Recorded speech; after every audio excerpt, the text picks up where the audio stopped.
Baik, teman-teman yang dirahmati Allah, kita akan mengupas satu tema yang itu melepas overthinking atau releasing overthinking. Kenapa kira-kira ini penting, Bapak Ibu? Kenapa melepas atau mengatasi overthinking ini menjadi penting? Sebagai manusia, pasti kita pernah ngalamin satu dua momen dalam hidup saat pikiran kita itu kayak terjebak di dalam pusaran pikiran yang tiada akhir gitu, muter terus. Ya, pikiran yang berlebihan, mengkhawatirkan mungkin hal yang belum terjadi. Nah, ini overthinking. Keadaan ini seringkali bisa mengganggu produktivitas kita, bisa mengganggu bahkan merusak kesejahteraan mental kita. Nah, ini kalau dibiarkan berlarut, efeknya banyak banget dalam hidup. Bisa membuat kita kayak krisis gitu, krisis kepercayaan diri, bahkan sampai depresi. Dalam kehidupan sehari-hari kita dipenuhi oleh berbagai macam tuntutan, tantangan, ekspektasi. Nah, seringkali overthinking ini menjadi isu yang nggak bisa kita hindari. Jadi kenapa kok ini penting untuk kita atasi? Kenapa ini penting? Ngomong suara saya aman ya, Bang Wadli ya? Aman, Zat. Ini Alhamdulillah. saya mic-nya udah taruh di mulut nih. Kalau kecil jangan-jangan mic-nya rusak. Aman ya tapi ya? Insya Allah. Ada yang mau ngasih pandangan dulu di kolom chat? Kenapa melepas overthinking atau mengatasi overthinking ini jadi penting? Mungkin kalau yang suaranya kecil, jangan-jangan handphonenya tuh ada telepon masuk, bisa keluar dulu, baru join lagi. Biasanya gitu. Atau sinyal, atau ada volume yang belum dibesarkan. Agar hidup tenang, agar hati lebih tenang. Oke, apalagi? Agar bisa berlapang dada, agar terbebas dari belenggu yang membuat kita tidak bisa move on. Oke, agar kita tidak menghabiskan waktu untuk gelisah, agar lebih damai, lebih terarah, agar mental tetap sehat. Makasih ya kawan yang sudah ikut jawab di chat box. Iya, itulah kenapa mengelola pikiran yang berlebihan jadi penting. Karena overthinking itu bukan cuma sekedar pikiran sesaat terus hilang dengan sendirinya. Lebih dari itu, overthinking itu bisa berpengaruh pada kesehatan mental kita. Overthinking itu bisa mengikis kebahagiaan kita. Bahkan dampaknya itu bisa berpengaruh pada kesehatan fisik kita. Ya enggak? Nah, ini yang bahaya nih. Ketika seseorang itu terjebak dalam overthinking, biasanya orang itu akan kehilangan kesempatan untuk menikmati kondisi yang saat itu sedang dia jalani. Ya enggak? Semakin dalam rasa overthinking itu, biasanya seseorang akan semakin jauh dari rasa syukur. Itu bahaya. Bahkan fatalnya, tidak sedikit orang-orang yang terlalu sering overthinking, dia akan mudah mengatakan bahwa seakan-akan kok hidup ini nggak adil. Bahkan ujungnya itu dia nggak ridho, dia menyalahkan Allah yang maha menetapkan takdir atas hidup kita. Itu bahayanya di situ. Nah, makanya coba kita kupas nih, ada beberapa langkah yang mudah-mudahan bisa melepaskan kita dari jebakan siklus overthinking.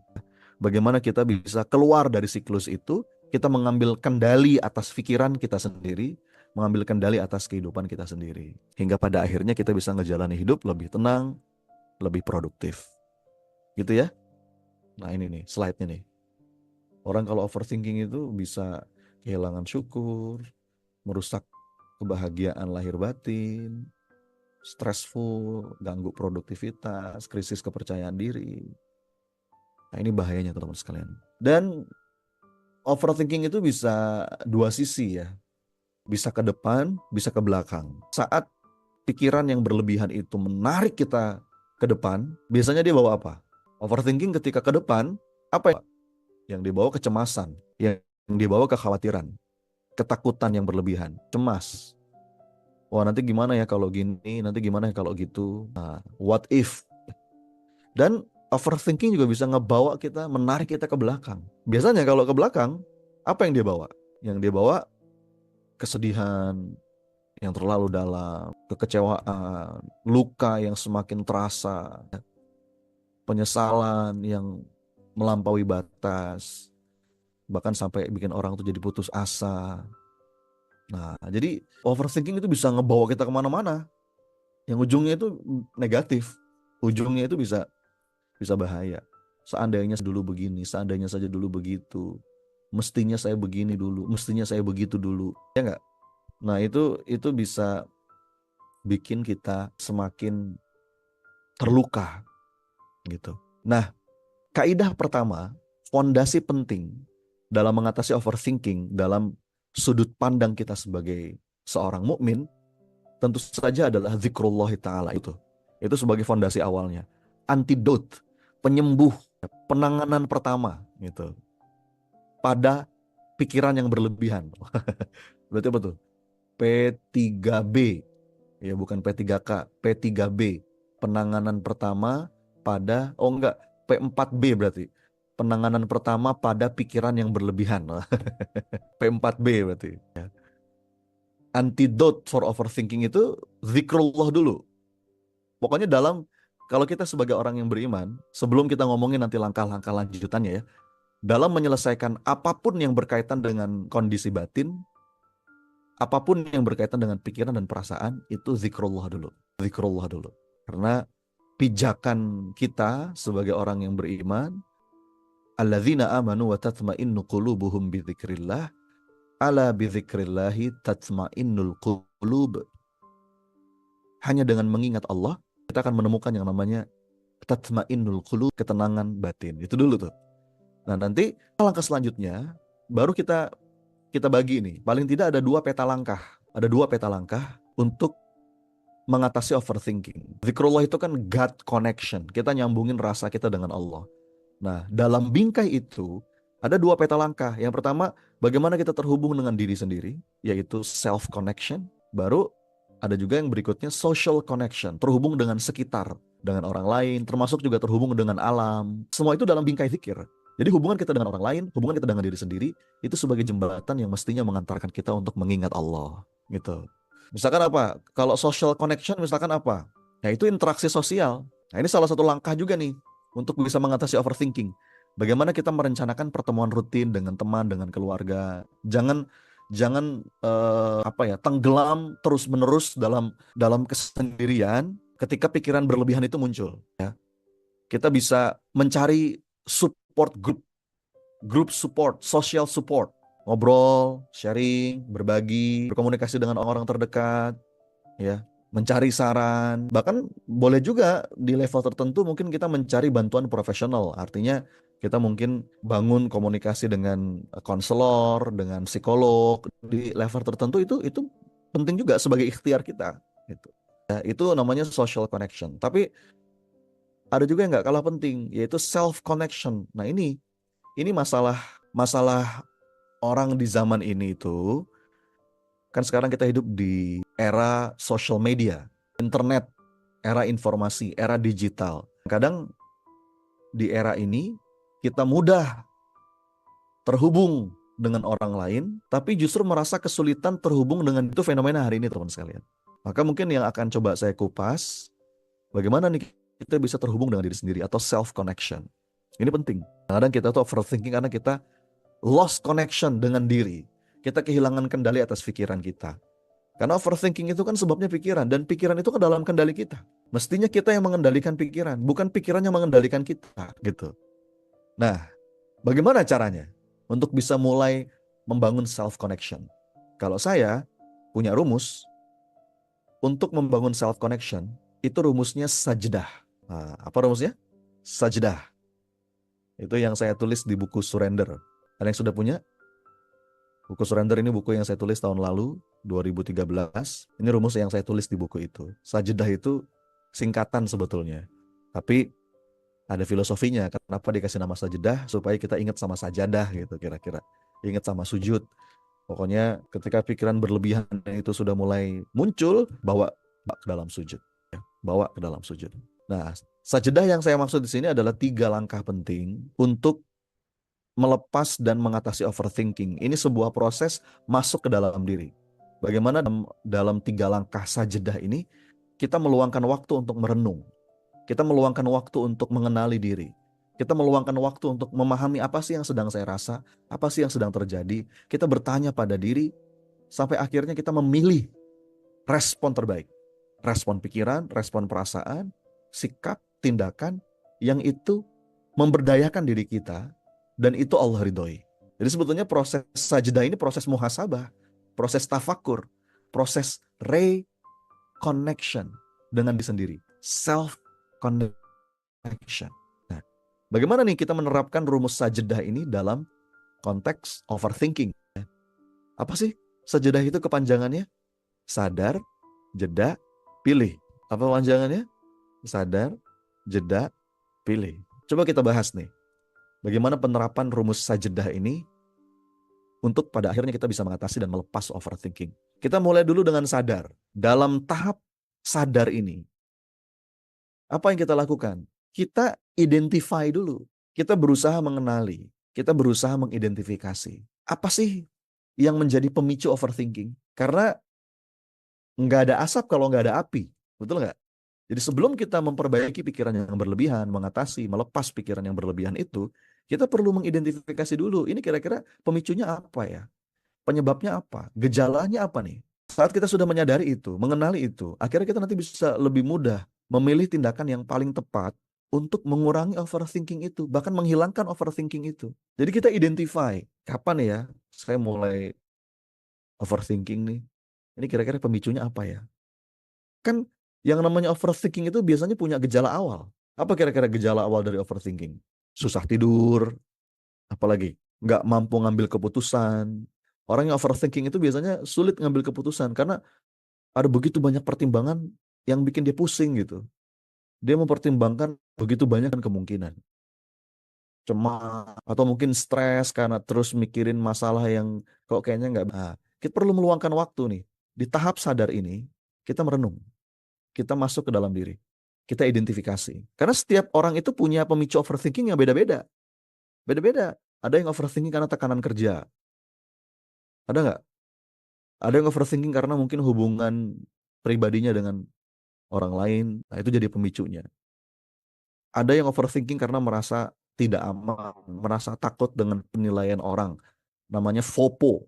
Kan ada FOMO, ada FOPO. Kalau FOMO itu apa? Fear of missing out.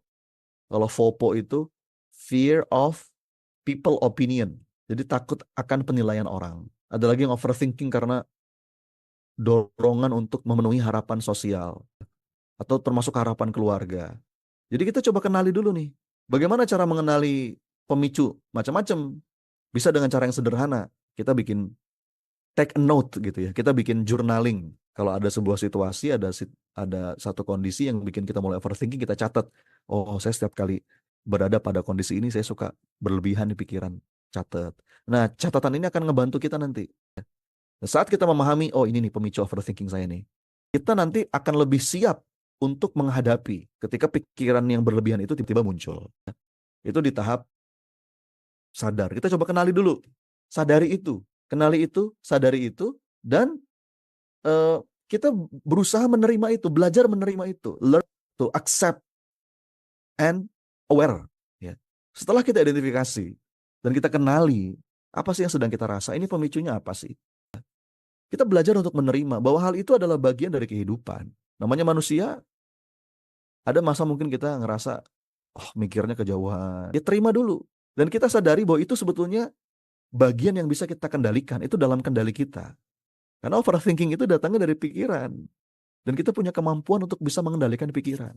Jadi setelah kita sadari, kita kenali, kita identify, kita terima itu. Terima dulu. Ya pikiran cuma pikiran. Pikiran itu kan tidak selalu mencerminkan realitas. Tidak selalu mencerminkan kebenaran mutlak. Mengakui dan menerima pikiran kita, termasuk pikiran yang mungkin bikin kita nggak nyaman, itu langkah penting untuk bisa mulai mengurangi overthinking. Terima, sadari, kita mengenali diri kita, kelemahan kita apa sih, kita tuh kayaknya kalau udah mulai overthinking itu sebabnya apa sih? Itu bagian dari self connection, teman-teman. Karena kita suka lupa meluangkan waktu untuk terkoneksi dengan diri sendiri. Apa sih yang saya benar-benar rasa? Apa sih yang menjadi ketakutan saya? Kenapa ya kok reaksi saya seperti ini terhadap sebuah situasi? Itu namanya self talk. Kita melakukan self talk. Kita melakukan tafakur. Nah, ini langkah awal, sadar. Apa? Sadar. Jadi ini pertolongan pertama pada pikiran yang berlebihan. Wah, saya dapat istilah baru tuh. P4B. Atau P3O. Nah, P3O juga bisa. pertolongan pertama pada overthinking. Wah, kayaknya lebih enak tuh. P3O. Ya, gitu. Jadi sadari dulu. Nah, nanti setelah sadar, baru yang berikutnya apa? Ingat nggak tadi? Jeda. Ketika kita sudah mulai sadari ya, dan kita mulai belajar untuk mengakui dan menerima pikiran-pikiran itu, langkah berikutnya adalah jeda. Jeda itu apa sih? Tunda respon. Tunda respon. Berhenti, tunda respon. Berhenti, alihkan. Nah, ini langkah awalnya nih. Ini langkah mitigasi awalnya nih. Ini salah satu teknik untuk menghentikan siklus overthinking. Berhenti dari pusaran pikiran yang berlebihan. Bagaimana tekniknya? Ya udah stop aja. Ketika pikiran berlebihan itu muncul, berhenti. Lalu kita kita coba nilai emosi yang muncul itu secara objektif. Kita pikirkan dampaknya itu secara rasional. Kira-kira kalau kita tenggelam dalam pikiran ini terus muter, itu bagus apa enggak sih dampaknya untuk kita? Akhirnya kita jadi nggak produktif, kita jadi kehilangan waktu, kehilangan banyak energi, betul nggak? Jadi berhenti, alihkan. Itu langkah awalnya nih, langkah awalnya dulu, supaya kita nggak semakin dalam, tenggelam, tenggelam, tenggelam. Oh, contoh ya, misalkan suatu hari kita nggak sengaja kita mecahin gelas kaca yang ada di kantor. Bang, gitu. Waduh, ini gelasnya mahal lagi. Buat kantong kita lumayan mahal. Nah, karena kejadian itu, biasanya pikiran kita kemana-mana tuh. Waduh, gimana nih kalau dimarahin atasan? Waduh, gimana nih kalau saya bisa nggak ya ganti ya? Ini mahal lagi harganya nih. Berkecamuk tuh pikiran itu. Nah, langkah pertama untuk mengendalikan hal itu, hentikan dulu pikiran. Stop. Ya. Kalau perlu, ngomong sama diri sendiri. Jadi self-talk gitu ya. Seakan-akan kita ngomong sama orang lain, tapi itu di kita sendiri. Lalu paksa diri kita untuk berpikir rasional. Ya, namanya juga nggak sengaja, kan ini sudah terjadi. Namanya manusia pasti pernah ngelakuin kesalahan. Jadi pisahkan antara pemaknaan dan fakta. Pisahkan antara interpretasi dengan fakta. Karena kadang kita suka kejebak dalam interpretasi. Mecahin gelas misalkan. Kurang. Langsung kita mikir apa? Wah, ini kayaknya hari ini emang hari sial nih buat saya nih. Ini kayak hari ini emang saya sial nih. Nah, menyebut hari itu hari sial, itu tuh fakta apa ini? Mecahin gelasnya fakta. Tapi saat kita ambil kesimpulan, ini hari ini emang saya sial nih. Itu interpretasi. Pisahkan itu. Kita ubah interpretasinya menjadi hal yang lebih positif. Misalkan, oke, sudah terjadi, it's okay. Lain kali saya harus lebih hati-hati. Ini saya, ya udah, saya minta maaf sama atasan saya dan saya berusaha ganti lah insya Allah. Saya belajar dari sini. Mudah-mudahan dengan kejadian ini saya jadi sosok yang lebih baik, lebih hati, lebih apa namanya, eh, ya mengubah diri saya untuk jadi sosok yang lebih baik. Nah, itu jadi tetap disertai dengan aksi nyata. Akhirnya respon kita respon positif. Ini itu penanganan pertama pada overthinking. Berhenti dulu, alihkan. Oke ya. Lalu dalam jeda juga kita latihan mindfulness. Apa itu mindfulness? Mindfulness itu sebuah latihan kesadaran. Praktek kesadaran untuk hadir penuh, sadar utuh. Di sini, kini.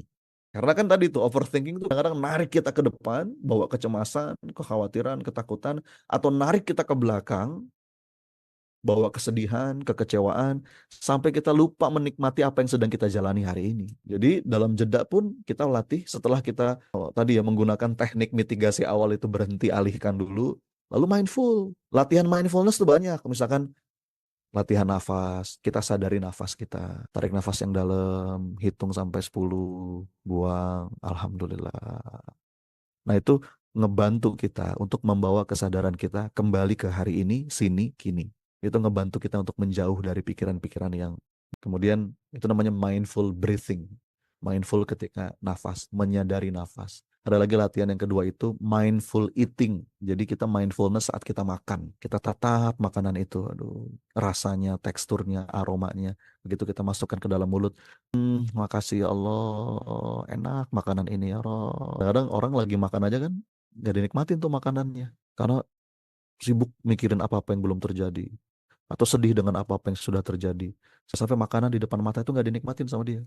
Alhamdulillah ya Allah masih Engkau kasih rezeki. Atau ada lagi mindful walking. Kita menghadirkan kesadaran saat kita berjalan. Tiap langkah kakinya kita rasa betul. Perasaan kaki saat menyentuh tanah.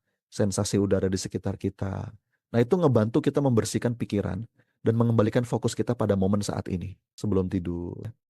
Nah itu tuh jeda tuh itu yang kita lakuin, mindful. Dan tadi tuh kita coba renungkan, kita coba reframing, mengubah cara pandang kita, mengubah cara kita dalam melihat sesuatu. Karena biasanya kan overthinking itu sumbernya apa sih? Pikiran negatif. Overthinking itu seringkali bersumber dari pola pikir yang negatif. Reframing itu mengubah kerangka pikiran.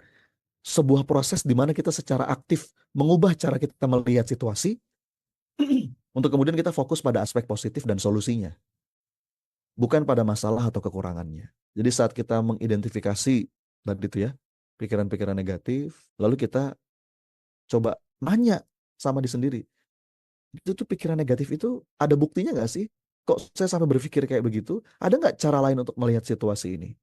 Jadi kita ciptakan perspektif baru. Kita mengubah pikiran negatif itu menjadi pernyataan yang lebih seimbang dan lebih positif. Misalkan ungkapan begini, wah kayaknya saya nggak bakal bisa nih menyelesaikan ini berat nih, ini susah nih. Terus kita ubah pernyataannya. Oh iya, ini tantangan, ini tidak mudah, tapi mudah-mudahan dari proses ini saya belajar. Jadi kita latih pikiran kita.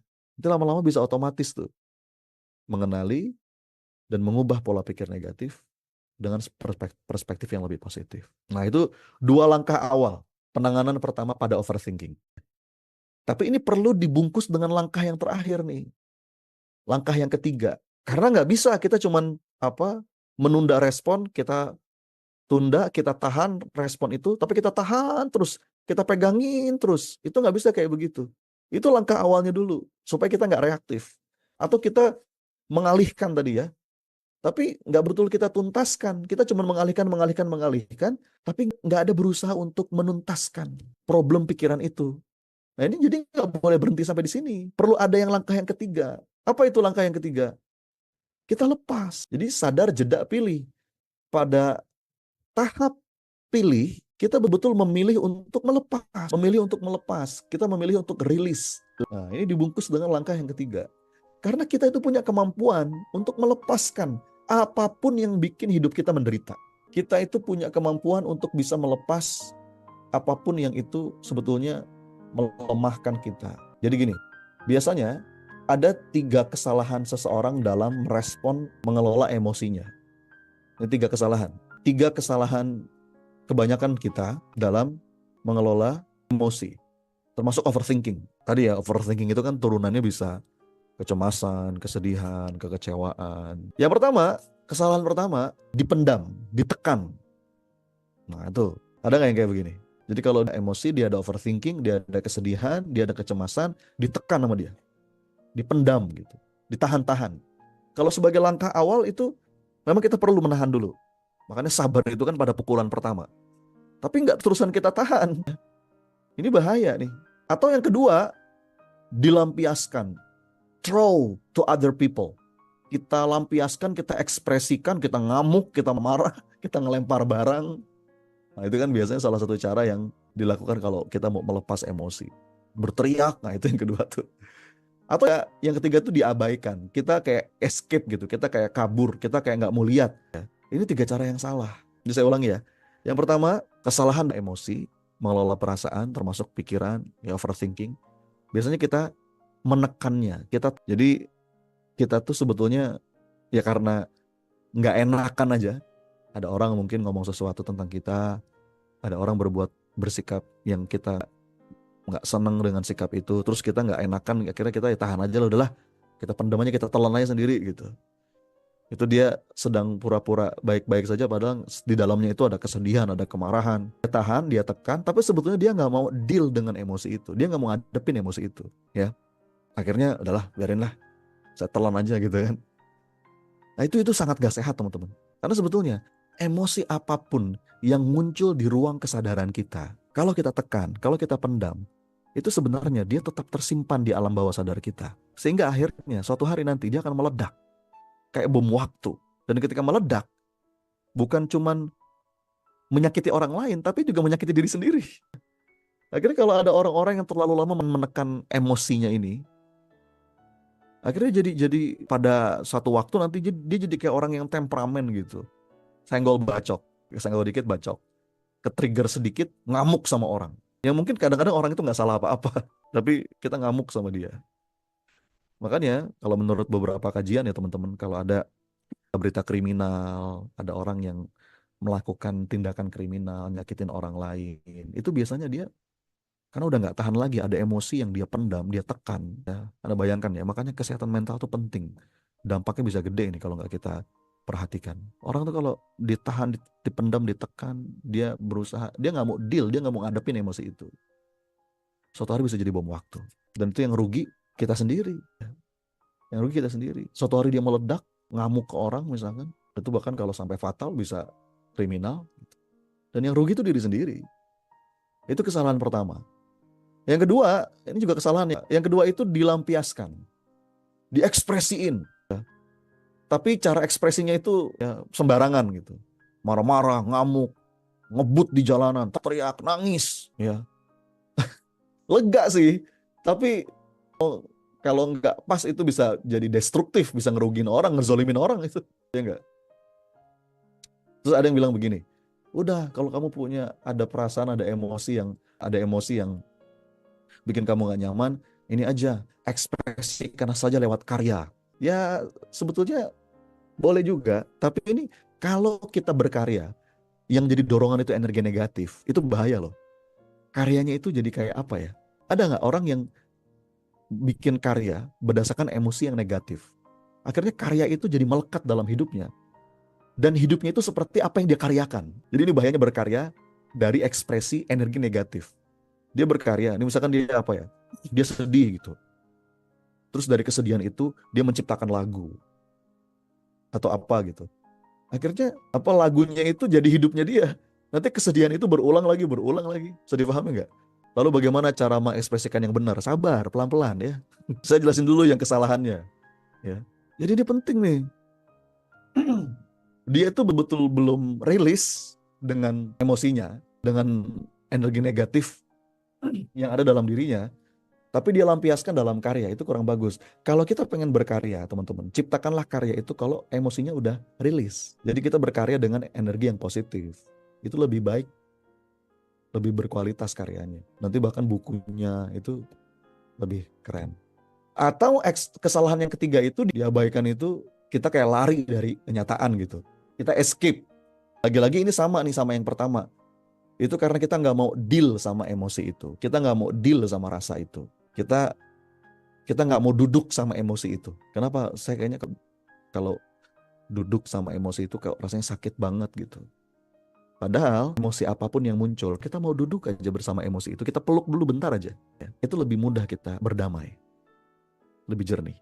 Jadi ini ya, yang pertama itu kita tekan, yang kedua itu kita lampiaskan, kita ekspresikan dengan cara yang cenderung destruktif. Ya. Yang ketiga itu kita melarikan diri, kita escape, kita abaikan.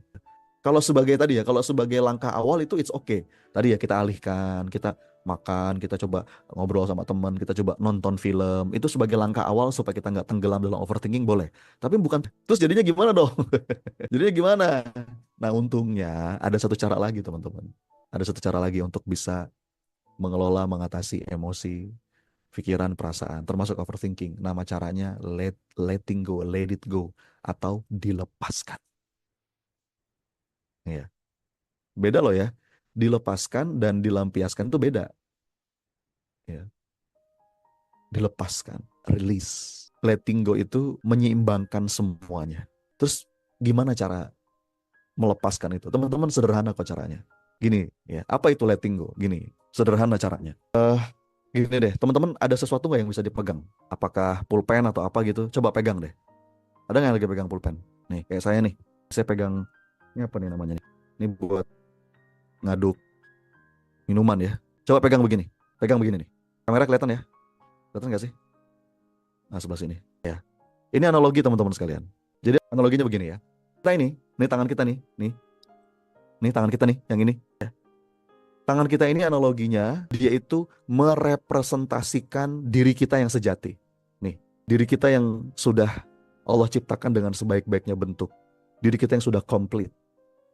Fi ahsani takwim. Kita itu diciptakan sama Allah dengan dalam keadaan yang sebaik-baiknya. Nih, ini tangan kita itu analogi dari diri kita. Sedangkan pulpen atau apapun benda yang Anda pegang, nih coba dipegang, itu analoginya adalah pikiran-pikiran kita, emosi kita, keyakinan kita, konsep diri, label. Nah ini yang kita pegang nih. Coba taruh di atas tangan. Coba taruh di atas tangan kayak begini. Goyang-goyangin. Itu kan sebenarnya nggak nempel. Nempel nggak? Dia nggak nempel. Bisa nggak kita lepas? Bisa kita lepas. Nih, saya lepas ya. Tuh, saya lepas tuh. Tuh. Lepas. Coba dilepas. Coba dilepas. Bisa kan dilepas? Dia tuh nggak nempel. Kalau kita mau lepas, lepas aja. Nah, pulpen ini analogi dari pikiran-pikiran kita, emosi-emosi kita yang seringkali menyempitkan dada kita. Marah, sedih, takut, putus asa. Semua itu cuman pulpen ini aja, cuman benda ini aja. Dan tangan kita itu diri kita yang sejati.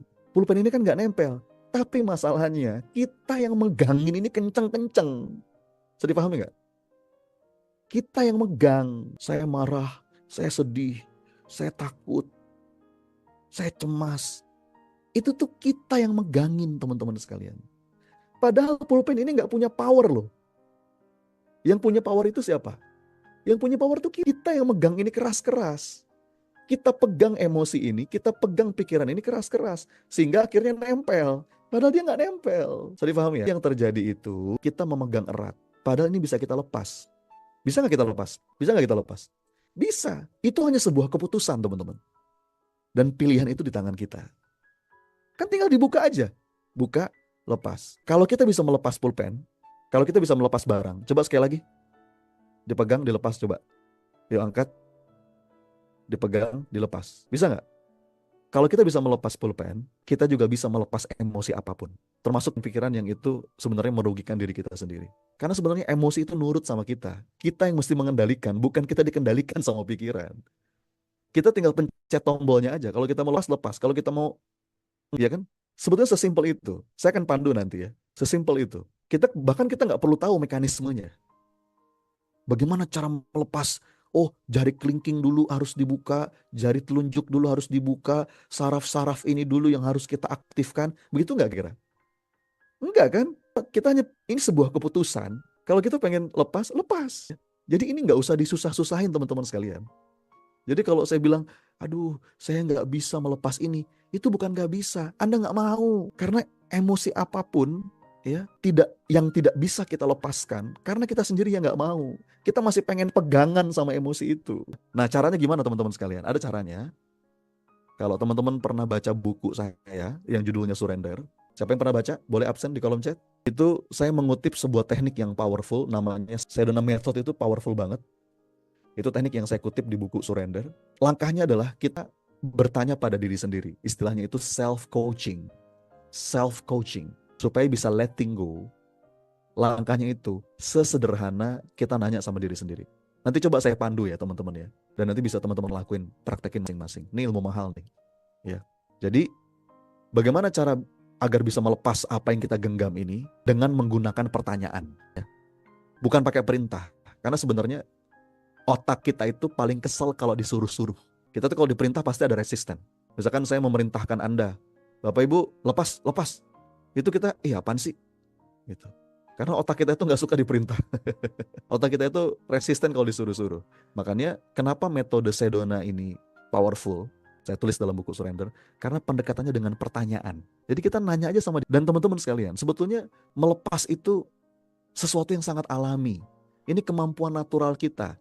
Coba deh bayangin waktu dulu kita anak. Teman-teman coba lihat anak kecil deh. Anak kecil, ya. Anak kita, cucu kita, ponakan kita. Coba deh, anak kecil itu kalau dia jatuh, bangun lagi, bener gak? Atau kalau dia berantem sama temennya, berantem, wah nangis. Habis itu gak berapa lama kemudian, main lagi tuh dia. Iya gak? Kadang anaknya udah baik kan, yang ribut malah emaknya. Jadi ini kemampuan alamiah kita, teman-teman sekalian. Alamiahnya kita, anak kecil tadi, itu tuh mudah move on kok sebenarnya. Dia mudah move on. Nah, terus bagaimana pertanyaan yang dimaksud? Ada 3 nih teman-teman sekalian. 3 pertanyaan sederhana, tapi ini powerful banget. Yang pertama, kita sadari dulu ya. Kita izinkan dulu rasa itu ada dalam diri kita. Namanya manusia, Bapak Ibu. Allow yourself to be human. Jadi izinkan dulu perasaan itu ada. Sedih, takut, kecewa. Jangan ditolak. Jangan denial. Jangan disangkal. Ya. Biarkan perasaan itu hadir. Izinkan dulu. Kita bukan malaikat, kita nih manusia. yang kadang ngerasa sedih, kadang-kadang ngerasa kecewa, kadang terluka, kadang-kadang cemas. Jadi rasakan itu betul, ada dalam diri kita. Kemudian tanyakan 3 pertanyaan ini. Boleh nggak kalau emosi itu dilepas? Boleh nggak? Tanya aja. Apapun jawabannya tanya aja terus. Mau nggak emosi itu dilepas? Yang ketiga, kapan? Ini powerful teman. Jadi cuma 3 pertanyaan ya. Nanti kita akan praktekin ya. Yang pertama, boleh nggak dilepas? Yang kedua, mau nggak dilepas? Dan yang ketiga, kapan? Cuma 3 pertanyaannya. Kalau kita bisa melepas pulpen yang ada dalam tangan kita ini, maka kita pun bisa melepas emosi apapun. Yang pertama, bisa nggak? Boleh nggak? Yang kedua, mau nggak? Nah, pertanyaan mau nggak ini, itu pilihan. Kalau kita mau ya tinggal bilang, mau. Tapi kalau misalkan bilang, nggak mau, ya nggak apa-apa, itu pilihan Anda. Jadi jawabannya iya atau enggak, jujur aja sama diri sendiri. Terus kita tanya lagi, sebenarnya lebih nyaman mana sih? Mendingan kita pegangin terus, tapi kita menderita, atau mendingan bebas? Yang mana yang mendingan? Pasti milih yang kedua kan? Pasti milih yang lepas. Dan saat kita untuk mau melepas, karena pengen bebas, maka dia pun akan lepas. Terus pertanyaan ketiga itu kapan? Kapan itu sebetulnya adalah invitation, undangan untuk melakukannya saat ini juga. Karena kan kita hidup cuma hari ini. Jadi saya ingetin lagi ya. Kadang-kadang kita tuh suka merasa hidup kita bukan hari ini, masih ada besok. Yang besok itu masih misteri. Yang kemarin sudah jadi history. Ya, hidup kita cuma hari ini. Sekian detik dari sekarang itu belum terjadi. Itu masih proyeksi. Sekian detik yang sudah lewat itu udah jadi masa lalu. Jadi kalau ditanya kapan? Ya saat ini. Karena kebanyakan orang ketika ditanya kapan mau dilepas? Nantilah mas kalau dia udah berubah. Nantilah mas kalau dia udah sayang sama saya. Nantilah mas kalau begini, kalau begitu. Itu artinya kita lagi megangin ini. Karena kita ngasih power sama yang kita pegang. Padahal dia nggak punya power loh ini. Yang punya power tuh kita. Ya. Coba ya, yuk kita praktekin ya. Mau nggak praktek? Saya pandu nih. Kita praktek ya. Teman-teman, hadirkan pikirannya, hadirkan hatinya. Kita coba ya. Coba Anda hadirkan pikiran, perasaan, overthinking. Mungkin apapun yang sekarang sedang mengganggu kedamaian Anda. Apapun judulnya. Ada sedih di situ, ada kecewa di situ, ada cemas di situ, ada luka di situ. Hadirkan itu dan izinkan itu ada. Kita manusia. Apapun pikiran yang menyempitkan dada kita. Dan kita kepengen lebih lapang. Kita kepengen lebih nyaman. Hadirkan, izinkan itu. Sesuatu yang Anda pikirin terus. Sesuatu yang selama ini izinkan itu hadir dalam diri Anda. Gak apa-apa, terima aja. Kita manusia. Nah, sekarang saya mau nanya. Boleh gak pikiran itu dilepas? Yang kedua, mau gak? Mau gak melepas? Yang ketiga, kapan? Coba dilihat lagi emosinya. Dilihat lagi pikirannya. Coba. Diakui dulu. Diakui dulu aja kalau dia itu ada. Izinkan hadir secara utuh. Gak apa-apa. Luka, sedih, cemas, takut. Izinkan dia hadir secara utuh. Saya cuma nanya, boleh gak kalau dilepas? Boleh gak? Mau gak melepas? Dengan cara seperti itu aja teman-teman sekalian. Kita akan jadi lebih baik. Kita mungkin punya rasa takut, gelisah, galau, merasa bersalah, dan perasaan negatif yang lain. Kalau kita pengen bebas, analoginya tadi, ini hanya sebuah keputusan. Jangan usah diribet-ribetin. Ini tuh hanya sebuah keputusan. Apalagi kalau kita kaitkan kepada Allah. Melepaskan itu hanya sebuah keputusan yang perlu kita ambil. Tarik nafas, hadirkan rasa itu. Tanya pada diri sendiri dengan 3 pertanyaan ini. Misalkan contohnya apa? Rasa cemas. Bayangkan dan rasakan emosi itu. Hadirkan. Terus tanya, boleh gak saya melepas rasa ini? Apapun jawabannya terusin aja. Mau enggak? Lanjut pertanyaan kedua. Mau nggak melepas rasa ini? Kalau misalkan jawabannya nggak mau, ya kira lebih nyaman mana? Kita megang terus perasaan ini, atau lebih nyaman kita melepaskan? Ya lebih nyaman melepas dong. Maka ulangi lagi pertanyaannya. Jadi mau nggak melepas perasaan ini? Tanya terus, teman-teman. Apapun jawabannya, kita bombardir terus critical area kita dengan 3 pertanyaan ini. Jadi ini teknik itu intinya apa?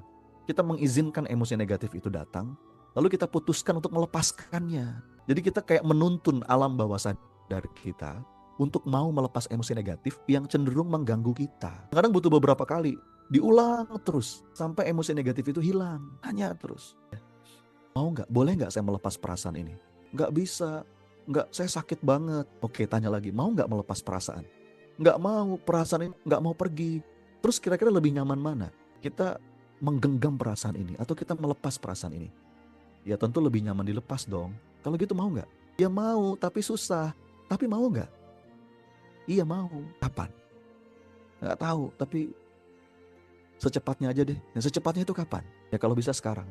Jadi boleh dilepas. Boleh. Mau. Mau. Kapan? Sekarang. Jadi kita nggak perlu hiraukan apapun jawabannya, iya atau tidak. Pokoknya ajukan terus pertanyaan itu, bombardir critical area kita dengan pertanyaan-pertanyaan itu. Ulangi terus sampai akhirnya mudah long release gitu. Coba ingat lagi emosi itu. Apa yang sekarang muncul? Teman-teman, saya tuh cuman kepengen jangan sampai kita terjebak hari-hari kita rugi banget ya. Banyak pekerjaan yang perlu kita selesaikan. Banyak ibadah yang perlu kita persembahkan kepada Allah. Jangan sampai kita terjebak dalam pikiran negatif, overthinking, kesedihan terlalu dalam. Maka ini penting. Masalahnya kita sendiri yang megangin. Kita kayak kehilangan kendali gitu. Kita kayak didikte sama pulpen yang kita pegang. Padahal pulpen yang kita pegang ini gak punya power. Kita yang punya power. Coba sekarang lihat lagi. Memori itu, apapun yang muncul di kepala Anda, yang itu mungkin bikin Anda gak nyaman. Sedih, kecewa, takut. Izinkan itu hadir. Ada sesuatu yang pedih di hati. Izinkan itu hadir. Akui dulu. Yes, emang sedih. Iya, emang saya takut. Iya, emang saya cemas. Izinkan itu hadir secara utuh. Ada nggak keinginan untuk bisa lebih baik? Ya. Sekarang saya nanya 3 hal. Boleh nggak? Boleh nggak dilepas rasa itu? Saya cuma nanya. Boleh nggak? Mau nggak? Kira-kira lebih nyaman mana? Kita pegangin terus atau kita lepas? Mau nggak dilepas? Kalau masih ada rasa itu, tanya lagi. Kok sekarang pindah ya mas? Tadi nyeseknya di sebelah kiri, sekarang nyeseknya di sebelah kanan. Oke, sadari itu. Naikin ke permukaan. Apa yang muncul hari ini? Sesak napas. Izinkan dia hadir. Terima itu. Terus boleh nggak dilepas rasa itu? Mau nggak? Ya mas tinggal lepas. Sebagaimana kita melepaskan pulpen dari tangan. Tinggal ditambahin. Bismillahirrahmanirrahim. Kuserahkan padamu ya Rabb. Engkau menggenggam hati ini. Jadi teman-teman sekalian, kesimpulan saya adalah melepaskan emosi, overthinking itu pilihan. Kenapa ya kok saya nggak bisa lepas-lepas emosinya? Karena kita sendiri yang megangin. Sebenarnya orang lain nggak ada satupun orang yang punya power terhadap diri kita. Tidak ada orang yang bisa menyakiti hati kita kecuali kita yang mengizinkan. Kalau kata Mahatma Gandhi, nggak ada yang bisa menyakiti hatimu kecuali engkau izinkan. Jadi take back your power. Ambil alih dong kekuatan kita. Masa sih kita mau dikontrol sama pulpen ini? Masa sih kita mau dikendalikan sama barang yang kita pegang ini bisa kita lepas? Apa kita sambung hatinya sama Allah? Waduh, jadi segala sesuatu itu pilihan kita. Kita mau atau enggak untuk lepasin. Jadi jangan menyalahkan orang lain duluan. Ya.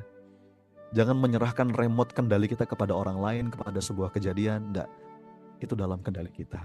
So, mudah-mudahan apa yang kita kupas hari ini ada manfaatnya.